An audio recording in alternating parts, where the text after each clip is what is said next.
It is autumn, and on September 22nd, we celebrate Hobbit Day, on which Bilbo turned 111 and Frodo turned 33.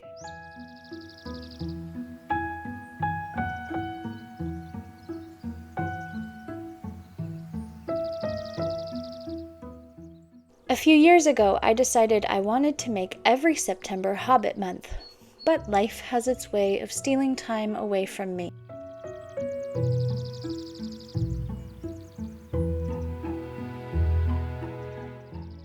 Over the last few Septembers, there has been a lot of change, and much like Bilbo, I have been feeling spread a bit thin, like butter scraped over too much bread.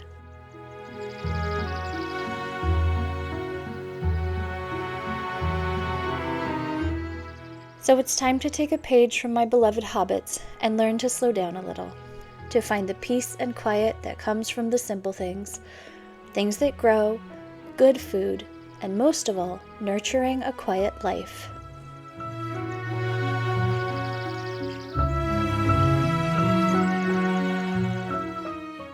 I hope you'll join me in this week of baking cozy Hobbit recipes, foraging for apples and hawthorn berries, and most of all, seeking little pockets of peace and calm in the nature around me.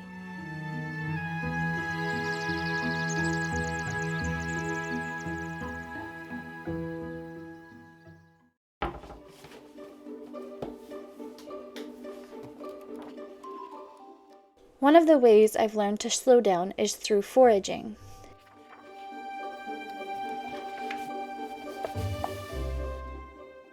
I like to think of myself as a hobbit on a long adventure, traipsing through our fields and discovering treasures at my fingertips.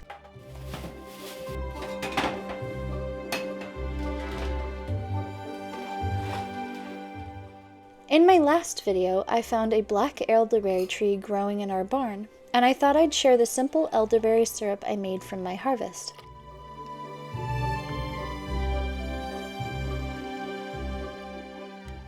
I've been gathering more and more books on natural medicine, foraging, and homemade pantry staples, and The Garden Apothecary is a simple and lovely book with easy-to-find plants and what to do with them.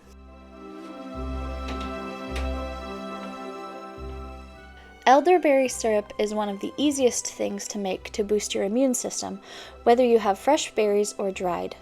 With a bit of cinnamon, ginger, and clove, and honey to sweeten, it's easy to make and easy to store.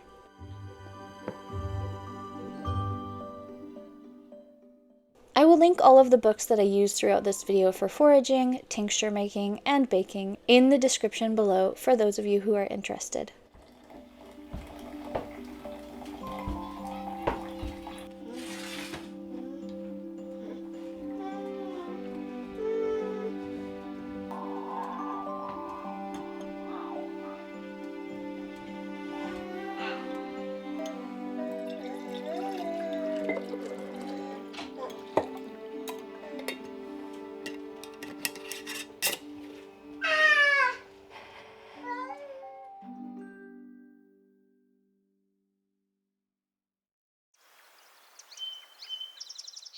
Of course, one of the most obvious ways to learn from a hobbit to slow down is gardening.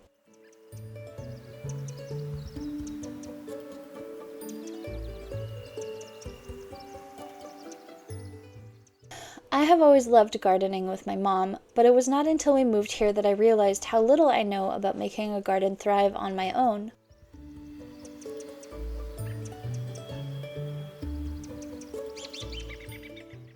These past few years, I have failed to grow anything of substance, either planting too late or not having a fence to keep out deer and bunnies and kids, or in the most recent years past, being pregnant and having a newborn to tend.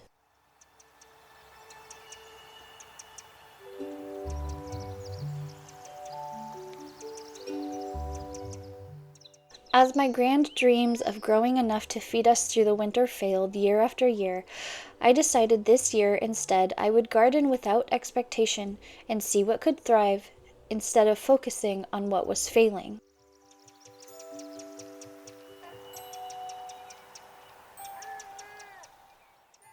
And while my radishes went to seed, the carrots and beets didn't get thinned enough, and my tomato plant was plagued by deer, There is a healthy crop of sunflowers growing in the old garden space, and my children find joy in digging through the dirt to find tiny carrots to eat.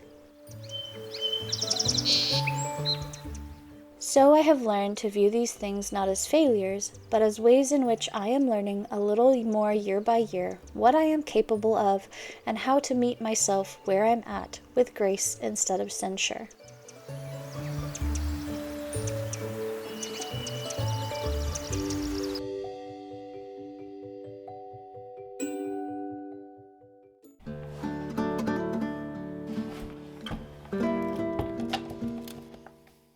Another way hobbits have taught me to slow down is through a love of good food, baking specifically.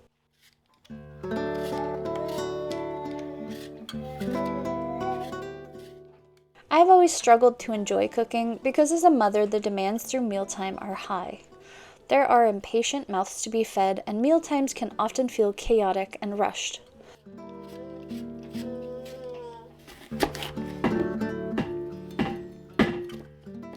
But as the years have gone on, I've learned the value of baking beautiful foods that have to be made in a leisurely fashion. They will not be rushed and must be made with time on our hands.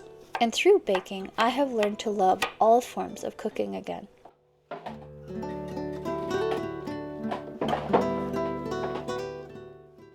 As I learn to forage and utilize all parts of the foods that I am making, I have started to try to make vinegar.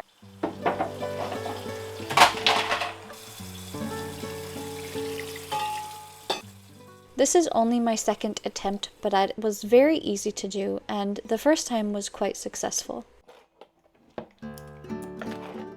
All you need are some apple scraps and some water and some sugar.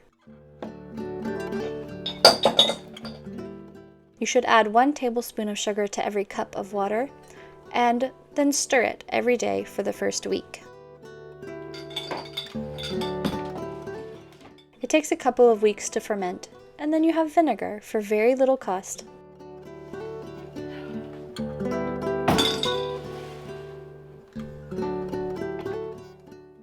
This apple blackberry cake is from the Tolkien cookbook, and I will definitely be saving it to make again.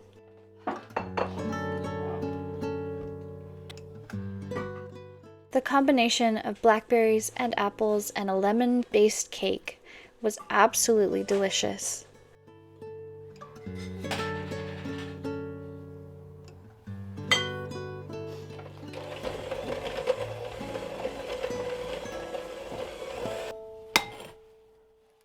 It takes a lot of intention to live slowly, but as silly as it may sound, pursuing joy in cooking has allowed my racing brain the space that it needs to reset, to slow down, to let go of the million worries and anxieties that come with having ADHD and a mind that seems to run away with me.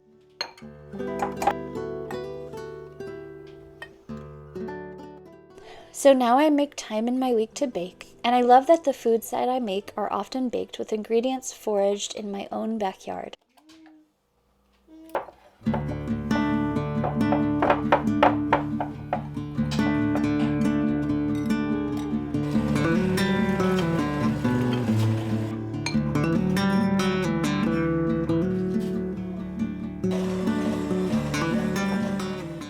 Baking is something I hope to do more here on my channel, as I intentionally slow down and do the things that I enjoy.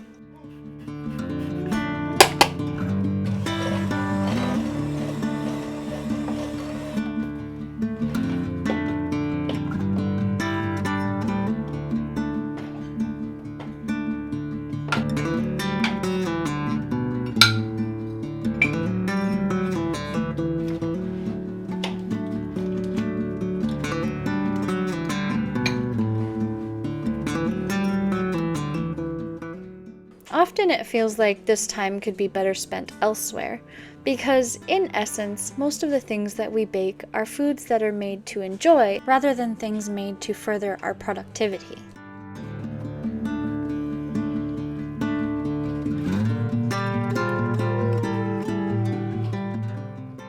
And with the prevalence of diet culture in our society, we are often taught that the only thing worth pursuing is that which makes us smaller.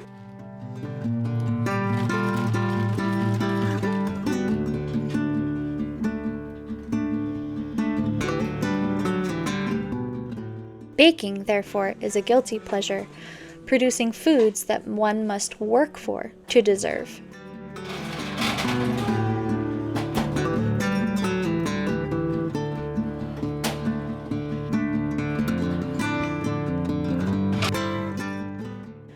The reality is that our souls, minds, and hearts are nourished by these warm and comforting foods, and that should not be ignored. We do not exist only to reduce ourselves.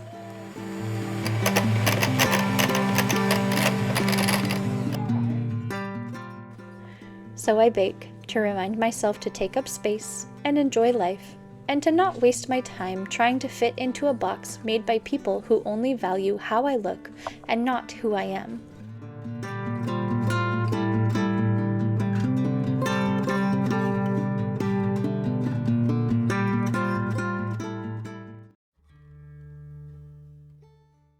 My husband and I started dating because, in part, of our mutual love for Lord of the Rings.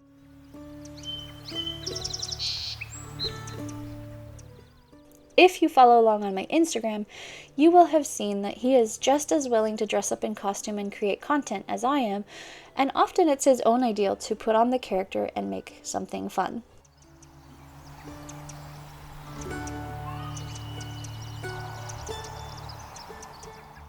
If you enjoy fantasy films and the vibe of our beloved Tolkien stories, you can go follow my husband's channel, Suko Films, which I will link down below.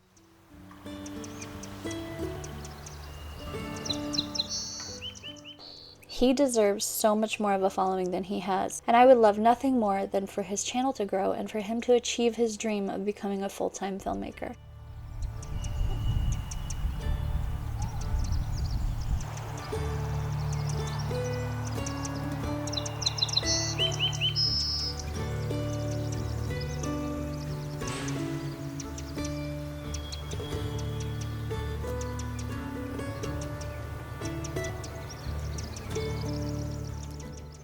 We have a plethora of hawthorn trees, and in the autumn time, they produce these beautiful red berries.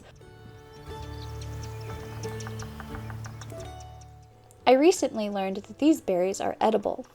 While the seeds are like apple seeds and contain cyanide, and you must remove them if you're going to bake with them, hawthorn berries can also be dried and made into tea, or boiled, and the flesh of the berries made into jams, sauces, or anything else one might do with fruit.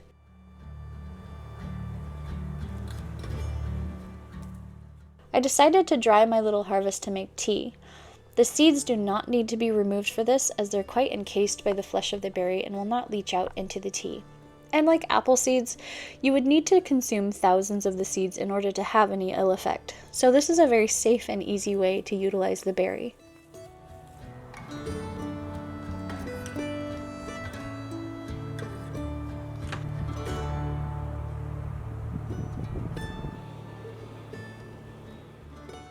I haven't tried it yet, but I will try to update you in another video on how the tea tastes.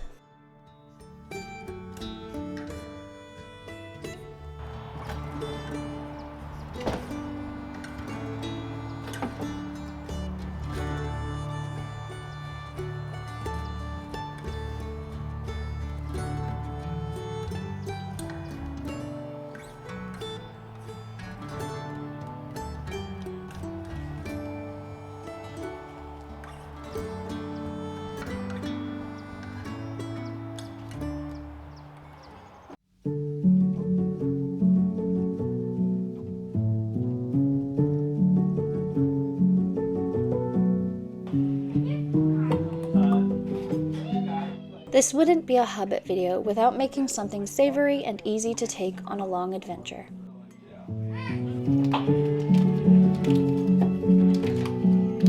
Should I?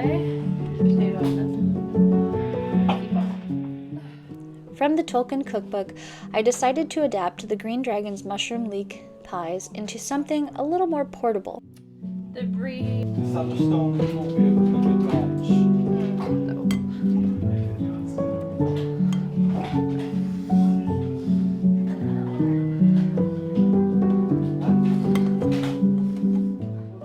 While the original recipe is vegetarian and would be delicious just as is, I wanted to make my own crust, and my husband is not particularly fond of mushrooms. Can you get me some cold water?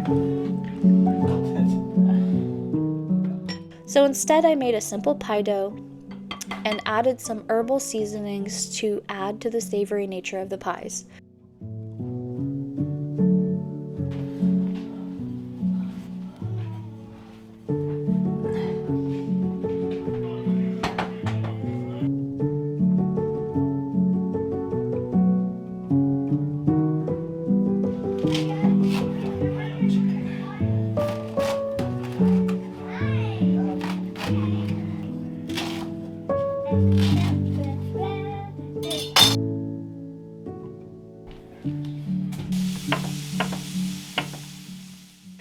I chopped the mushrooms much finer than the recipe called for and added a bit of sausage so that it would be more palatable to everyone's taste. Since the mixture was a little runny for making hand pies, I also added 2 eggs to help thicken it a bit more.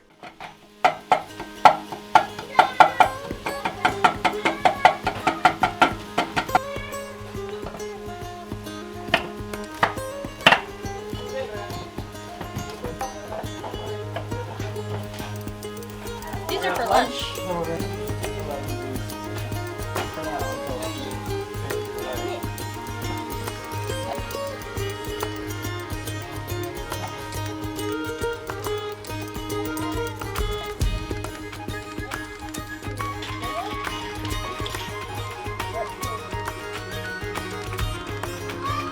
There you go.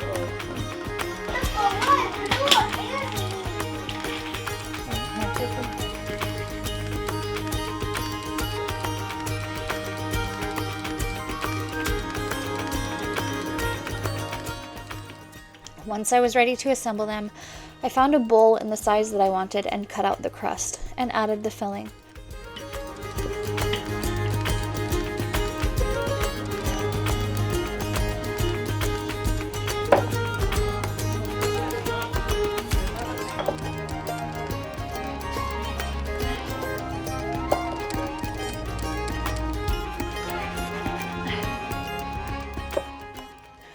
Assembling these was simple and they turned out so perfectly.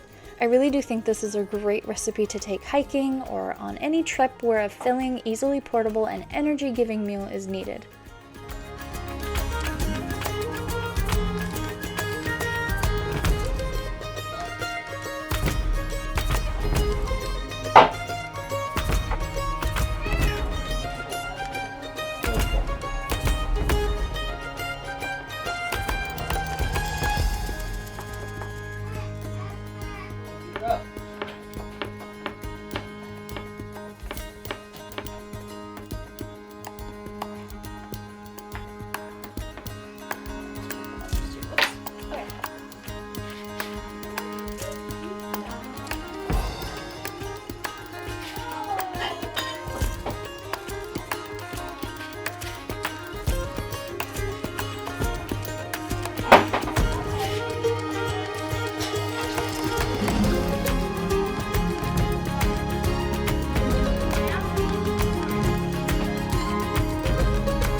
Much like Bilbo taking time to write his book, I have also begun to take time for projects which are not my main source of income.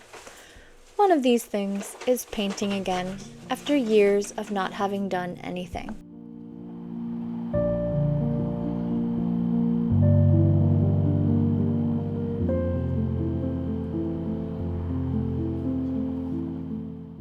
Some of you have commented how much you love to see me draw, and once upon a time it was my favorite pastime. Creating portraits of people was always a favorite of mine, but recently I've been interested in learning watercolor.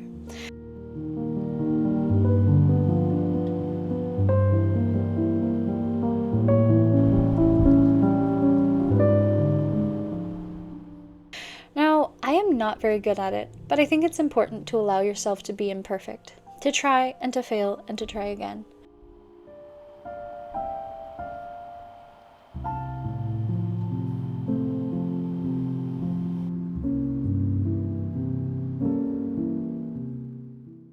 Each watercolor attempt I've made has gotten just a little better, but sometimes I enjoy sitting in my garden and painting badly and just existing, letting myself be a messy, imperfect, silly little hobbit out in my garden.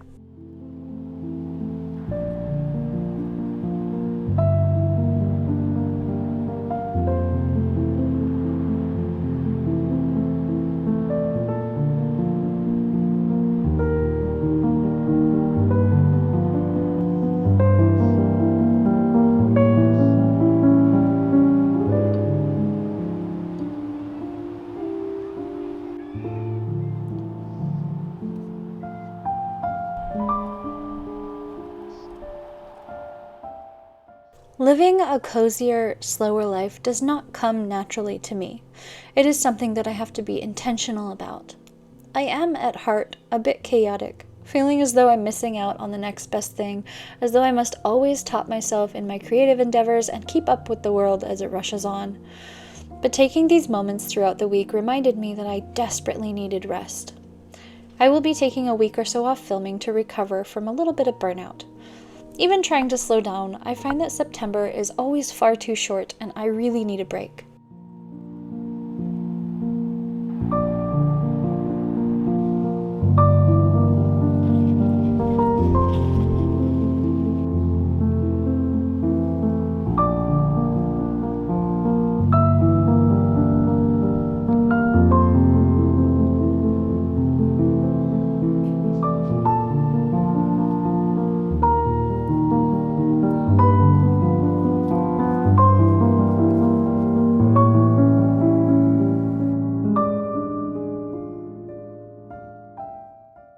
I'll be back sometime in October to share autumn videos. If you would like to see more from me than just videos, I am slowly reviving my old blog.